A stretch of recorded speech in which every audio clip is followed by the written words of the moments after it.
Hi guys, so I just wanted to go back over the problem we did in class today that was very confusing for all of us, myself included. So here's a quick recap of the setup, okay? So what we have here is a spring attached to a wall, and then we have a horizontal frictionless surface, and there's this block that has a mass of 5 kilograms that is moving to the left with a velocity of 6 meters per second. We also know that the spring has a spring constant of 500 newtons per meter. And the question is, how far will the spring compress when the block contacts it? So first, to get a clearer picture of what's going on, let's draw another diagram really quick. So we start out with the following. This is just sort of redrawing what we have here, but I'm going to show a little more detail on the spring. So we start out moving to the left, and then at some point we're going to contact the end of the spring, and the spring is going to start to compress. So from here to here we have this constant velocity of 6 meters per second, and what we're really concerned about is the time from when the block encounters the end of the spring here to when it reaches the maximum compression. So as this block is moving to the left, it's going to touch the spring and then compress it until it looks something like this. Right? The block is here. And then we know it's going to spring back to the right and pick up a velocity in the positive direction. But for this problem, since we're trying to find how far will the spring compress, we're really interested in the portion of the motion of the block from this position to this position. Just this displacement here is what we're trying to find. How far will the spring compress? We're also going to make things easier for ourselves if we define the 0x position to be the equilibrium position of the end of the spring. So I'm going to write that in right now. Okay, so to start off approaching this problem, we use the work energy theorem. And the really key thing here is that we're going to find the work done on the block. So I'm going to write it as W block, the work done on the block. That's going to be equal to the change in kinetic energy of the block, which is just going to be K final minus K initial. Okay, writing that out in terms of the definition of kinetic energy, it's just 1/2 mv squared final minus initial. And we know that the final velocity has to be 0. As we discussed, as it's moving from here to here, it's going to start out with a leftwards velocity, it's going to slow to a stop, and then it's going to pick up a rightwards velocity.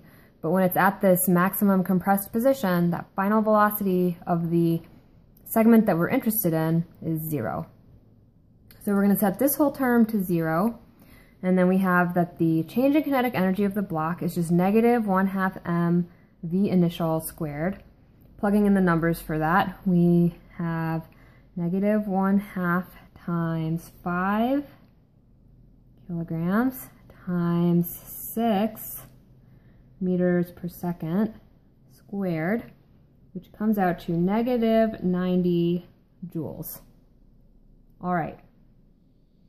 The next thing is to calculate the work done on the spring. And it's very important that we differentiate between the work done on the spring by the block and the work done by the spring on the block. Let me explain a little bit more what I'm talking about. So the expression that we had in class for the work done on a spring was W equals 1/2 kx squared final minus initial.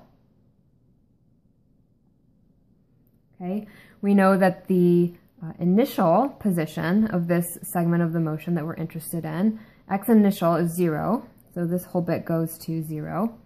And then the x final is the unknown that we're going for. So that's going to be 1/2 times 500 newtons per meter times x final squared. And what we initially tried to do is to say, okay, this is the work. Let's set it equal to the work that we got this other way. And wait, we're trying to take the square root of a negative number now, so we must have made a sign error along the way. And so here's what I now want to very carefully explain to you. So this work is the work done on the spring. Okay? So what we found here using the work energy theorem was the work done on the block. What we found by using this 1/2 kx squared final minus initial is the work done on the spring. Okay? So if we have work being done on the spring by the block, and then work being done on the block by the spring, those two ought to be equal and opposite. Okay? In other words, work on block is negative work on spring. Because again, the spring is exerting a spring force on the block exerts an equal and opposite force on the spring, and we can talk about the work that goes along with either force in that action-reaction pair.